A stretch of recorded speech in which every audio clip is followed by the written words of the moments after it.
మీరు విక్రమార్కుడు సినిమా చూసే ఉంటారు కదా. అందులో రవితేజ స్వామీజీ వేషంలో వచ్చి లచ్చిందేవి డబ్బులు ఇస్తుందని చెప్పి అమాయకులకు గుండు గీయించే ఫన్నీ సీన్ మీ అందరికీ గుర్తుండే ఉంటుంది.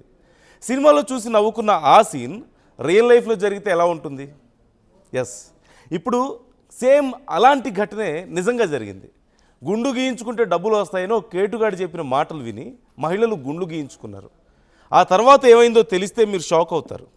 అసలు ఈ విచిత్రమైన మోసం ఎక్కడ జరిగింది, ఆ ఫ్రాడ్స్టర్ మహిళలను ఎలా ట్రాప్ చేశాడు, దీని వెనుకున్న కంప్లీట్ స్టోరీ ఏంటో ఇప్పుడు నేను మీకు క్లియర్గా ఎక్స్ప్లెయిన్ చేయబోతున్నాను. ఇక కథలోకి వెళ్తే, ఈ షాకింగ్ ఇన్సిడెంట్ తమిళనాడులోని సేలం జిల్లా పుదుకొత్తంబాడి గ్రామంలో జరిగింది. సోమవారం సాయంత్రం అక్కడ నివసించే పళనియమ్మాళ్ అనే ఒక మహిళ మొబైల్కు ఒక అన్నౌన్ నంబర్ నుంచి ఫోన్ వచ్చింది. అవతలి వ్యక్తి చాలా కాన్ఫిడెంట్గా మాట్లాడాడు. నేను జిల్లా తాలూకా ఆఫీస్ నుంచి మాట్లాడుతున్నాను, గవర్నమెంట్ హై ఆఫీసర్ని అని పరిచయం చేసుకున్నాడు.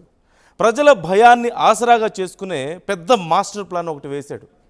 ప్రస్తుతం కరోనా లాంటి ఒక కొత్త డేంజరస్ వైరస్ చాలా స్పీడ్గా వ్యాపిస్తోంది. విదేశాల్లో మహిళలు తమ జుట్టును పూర్తిగా తీసేయడం వల్లే ఆ వైరస్ బారిన పడకుండా ప్రాణాలు దక్కించుకున్నారని బాగా భయపెట్టేశాడు. ఇలా భయపెట్టిన తర్వాత డబ్బుపై ఆశ చూపించడం కూడా మొదలుపెట్టాడు. ఈ వైరస్ పెరగడంతో తమిళనాడు గవర్నమెంట్ ఒక స్పెషల్ స్కీమ్ అనౌన్స్ చేసిందని చెప్పాడు. గవర్నమెంట్ ఆర్డర్స్ ప్రకారం గుండు గీయించుకుంటే ప్రతి మహిళకు 15,000 రూపాయలు క్యాష్ ఇస్తారంటూ నమ్మించాడు. ఒకవేళ స్టూడెంట్స్ ఉంటే వాళ్ళకు కూడా 45,000 రూపాయల క్యాష్, ఫ్రీ ల్యాప్టాప్ కూడా ఇస్తామని చెప్పాడు. ఇక పురుషులకు 6,000 ఇస్తామని చెప్పాడు. ఇక్కడ మరొక ట్విస్ట్ ఏంటంటే, ఈ స్కీమ్ అందరికీ లేదని కేవలం 18 మంది మాత్రమే టోకెన్స్ కేటాయించి ఉంచామని చెప్పాడు. అందులో ఫస్ట్ పేరు మీదేనంటూ వెంటనే ఆఫర్ను వాడుకోండి అని కూడా చెప్పాడు. ఆ మాటలు వినగానే ఇక అమాయక మహిళ పాపం గవర్నమెంట్ నుంచి అంత పెద్ద మొత్తంలో మనీ, ఫ్రీ ల్యాప్టాప్ వస్తుందని తెలిసి గుడ్డిగా నమ్మేసింది. పళని అమ్మాల్ ఆ అనౌన్స్మెంట్ వినగానే లేట్ చేయకుండా తన చుట్టుపక్కల ఉన్న మహిళలందరికీ ఈ విషయం చెప్పింది. గవర్నమెంట్ ఫ్రీ మనీ ఇస్తుందనేసరికి గ్రామంలోని ఇక ఇతర మహిళలు కూడా హడావుడిగా బార్బర్ షాప్స్కి వెళ్ళి అక్కడ గుండు గీయించుకున్నారు. కొంతమంది ఇంటికి పిలిపించుకొని మరీ గుండు గీయించుకున్నారు. మొదటగా కావేరి, రామాయి, చిత్ర అనేటువంటి 3 మహిళలు ఎంతో ఉత్సాహంగా గుండు గీయించుకున్నారు. వాళ్ళని చూసి మిగతా మహిళలు కూడా గుండు గీయించుకోవడానికి ఇక క్యూ కట్టినటువంటి పరిస్థితి. అయితే గుండు గీయించుకోవడం పూర్తయ్యాక ఇక డబ్బులు ఎప్పుడు వస్తాయో తెలుసుకుందామని చెప్పేసి పళని అమ్మాల్ ఆఫీసర్ని అని చెప్పుకునే వ్యక్తికి మళ్ళీ ఫోన్ చేసింది. తీరా ఫోన్ చేస్తే the number you are trying to reach is switched off అని వచ్చింది. కంటిన్యూస్గా ట్రై చేసినా ఫోన్ కలవకపోవడంతో ఇక ఆ మహిళలకు అసలు డౌట్ వచ్చింది. వెంటనే గుండు గీయించుకునే ప్రోగ్రాంను మధ్యలోనే ఆపేసి ఆ తర్వాత తాలూకా ఆఫీస్లో ఆరా తీస్తే అసలు గవర్నమెంట్ అలాంటి స్కీమ్ ఏది అనౌన్స్ చేయలేదని, అది ఒక ఫేక్ కాల్ అంటూ తెలిసింది.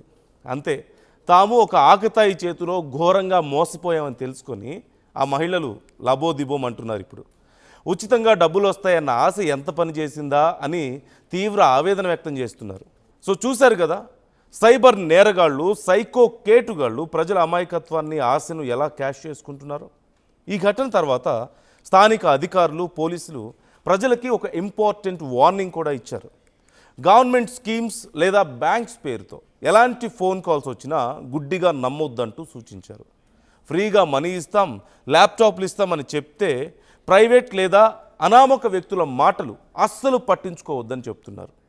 ఏదైనా స్కీమ్ ఉంటే అఫీషియల్ గవర్నమెంట్ వెబ్సైట్స్ లేదా లోకల్ ఆఫీసర్స్ ద్వారా మాత్రమే కన్ఫర్మ్ చేసుకోవాలంటూ కూడా చెప్తున్నారు. ఈ డిజిటల్ యుగంలో ఆశ, భయమే మన అతిపెద్ద బలహీనతలు. ఆ రెండింటినీ కంట్రోల్లో ఉంచుకోకపోతే ఇలాంటి మోసగాళ్ల బారిన పడక తప్పదు.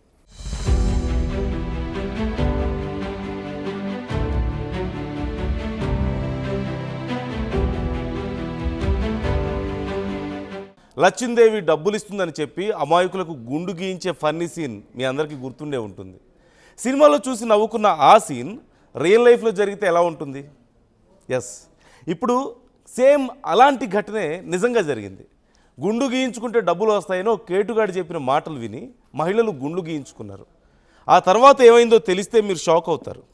అసలు ఈ విచిత్రమైన మోసం ఎక్కడ జరిగింది, ఆ ఫ్రాడ్స్టర్ మహిళలను ఎలా ట్రాప్ చేశాడు, దీని వెనుకున్న కంప్లీట్ స్టోరీ ఏంటో ఇప్పుడు నేను మీకు క్లియర్గా ఎక్స్ప్లెయిన్ చేయబోతున్నాను. ఇక కథలోకి వెళ్తే, ఈ షాకింగ్ ఇన్సిడెంట్ తమిళనాడులోని సేలం జిల్లా పుదుకొత్తంబాడి గ్రామంలో జరిగింది. సోమవారం సాయంత్రం అక్కడ నివసించే పళని అమ్మాళ్ అనే ఒక మహిళ మొబైల్కు ఒక అన్నౌన్ నంబర్ నుంచి ఫోన్ వచ్చింది.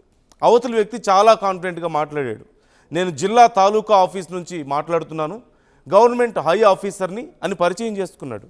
ప్రజల భయాన్ని ఆసరాగా చేసుకునే పెద్ద మాస్టర్ ప్లాన్ ఒకటి వేశాడు. ప్రస్తుతం కరోనా లాంటి ఒక కొత్త డేంజరస్ వైరస్ చాలా స్పీడ్గా వ్యాపిస్తోంది. విదేశాల్లో మహిళలు తమ జుట్టును పూర్తిగా తీసేయడం వల్లే ఆ వైరస్ బారిన పడకుండా ప్రాణాలు దక్కించుకున్నారని బాగా భయపెట్టేశాడు. ఇలా భయపెట్టిన తర్వాత డబ్బుపై ఆశ చూపించడం కూడా మొదలుపెట్టాడు.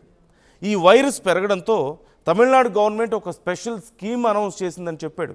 గవర్నమెంట్ ఆర్డర్స్ ప్రకారం గుండు గీయించుకుంటే ప్రతి మహిళకు 15,000 రూపాయలు క్యాష్ ఇస్తారంటూ నమ్మించాడు. ఒకవేళ స్టూడెంట్స్ ఉంటే వాళ్ళకు కూడా 45,000 రూపాయల క్యాష్, ఫ్రీ ల్యాప్టాప్ కూడా ఇస్తామని చెప్పాడు. ఇక పురుషులకు 6,000 ఇస్తామని చెప్పాడు. ఇక్కడ మరొక ట్విస్ట్ ఏంటంటే ఈ స్కీమ్ అందరికీ లేదని కేవలం 18 మంది మాత్రమే టోకెన్స్ కేటాయించి ఉంచామని చెప్పాడు. అందులో ఫస్ట్ పేరు మీదేనంటూ వెంటనే ఆఫర్ను వాడుకోండి అని కూడా చెప్పాడు. ఆ మాటలు వినగానే ఇక అమాయక మహిళ పాపం గవర్నమెంట్ నుంచి అంత పెద్ద మొత్తంలో మనీ, ఫ్రీ ల్యాప్టాప్ వస్తుందని తెలిసి గుడ్డిగా నమ్మేసింది. పళని అమ్మాళ్ ఆ అనౌన్స్మెంట్ వినగానే లేట్ చేయకుండా తన చుట్టుపక్కల ఉన్న మహిళలందరికీ ఈ విషయం చెప్పింది. గవర్నమెంట్ ఫ్రీ మనీ ఇస్తుందనేసరికి గ్రామంలోని ఇక ఇతర మహిళలు కూడా హడావుడిగా బార్బర్ షాప్స్కి వెళ్ళి అక్కడ గుండు గీయించుకున్నారు. కొంతమంది ఇంటికి పిలిపించుకొని మరీ గుండు గీయించుకున్నారు. మొదటగా కావేరి, రామాయి, చిత్ర అనేటువంటి 3 మహిళలు ఎంతో ఉత్సాహంగా గుండు గీయించుకున్నారు. వాళ్ళని చూసి మిగతా మహిళలు కూడా గుండు గీయించుకోవడానికి ఇక క్యూ కట్టినటువంటి పరిస్థితి. అయితే గుండు గీయించుకోవడం పూర్తయ్యాక ఇక డబ్బులు ఎప్పుడు వస్తాయో తెలుసుకుందామని చెప్పేసి పళని అమ్మాళ్ ఆఫీసర్ని అని చెప్పుకునే వ్యక్తికి మళ్ళీ ఫోన్ చేసింది. తీరా ఫోన్ చేస్తే the number you are trying to reach is switched off అని వచ్చింది. కంటిన్యూస్గా ట్రై చేసినా ఫోన్ కలవకపోవడంతో ఇక ఆ మహిళలకు అసలు డౌట్ వచ్చింది. వెంటనే గుండు గీయించుకునే ప్రోగ్రాంను మధ్యలోనే ఆపేసి ఆ తర్వాత తాలూకా ఆఫీస్లో ఆరా తీస్తే అసలు గవర్నమెంట్ అలాంటి స్కీమ్ ఏది అనౌన్స్ చేయలేదని, అది ఒక ఫేక్ కాల్ అంటూ తెలిసింది. అంతే, తాము ఒక ఆకతాయి చేతిలో ఘోరంగా మోసపోయామని తెలుసుకొని ఆ మహిళలు లబోదిబోం అంటున్నారు. ఇప్పుడు ఉచితంగా డబ్బులు వస్తాయన్న ఆశ ఎంత పని చేసిందా అని తీవ్ర ఆవేదన వ్యక్తం చేస్తున్నారు. సో చూశారు కదా, సైబర్ నేరగాళ్ళు, సైకో కేటుగాళ్ళు ప్రజల అమాయకత్వాన్ని, ఆశను ఎలా క్యాష్ చేసుకుంటున్నారు. ఈ ఘటన తర్వాత స్థానిక అధికారులు, పోలీసులు ప్రజలకి ఒక ఇంపార్టెంట్ వార్నింగ్ కూడా ఇచ్చారు. గవర్నమెంట్ స్కీమ్స్ లేదా బ్యాంక్స్ పేరుతో ఎలాంటి ఫోన్ కాల్స్ వచ్చినా గుడ్డిగా నమ్మొద్దంటూ సూచించారు. ఫ్రీగా మనీ ఇస్తాం, ల్యాప్టాప్లు ఇస్తామని చెప్తే ప్రైవేట్ లేదా అనామక వ్యక్తుల మాటలు అస్సలు పట్టించుకోవద్దని చెప్తున్నారు. ఏదైనా స్కీమ్ ఉంటే అఫీషియల్ గవర్నమెంట్ వెబ్సైట్స్ లేదా లోకల్ ఆఫీసర్స్ ద్వారా మాత్రమే కన్ఫర్మ్ చేసుకోవాలంటూ కూడా చెప్తున్నారు. ఈ డిజిటల్ యుగంలో ఆశ, భయమే మన అతిపెద్ద బలహీనతలు. ఆ రెండింటినీ కంట్రోల్లో ఉంచుకోకపోతే ఇలాంటి మోసగాళ్ల బారిన పడక తప్పదు. మరి ఈ ఘటనపై మీరేమనుకుంటున్నారు? మీకు కూడా ఎప్పుడైనా ఇలా డబ్బులు ఇస్తామని ఎవరైనా కాల్ చేశారా? క్రింద కామెంట్ సెక్షన్లో మాతో షేర్ చేసుకోండి. ఇలాంటి మరిన్ని ఇంట్రెస్టింగ్ వీడియోస్ కోసం మన ఆర్ స్ట్రీమ్ ఛానల్ని సబ్స్క్రైబ్ చేసుకోవడం మర్చిపోకండి.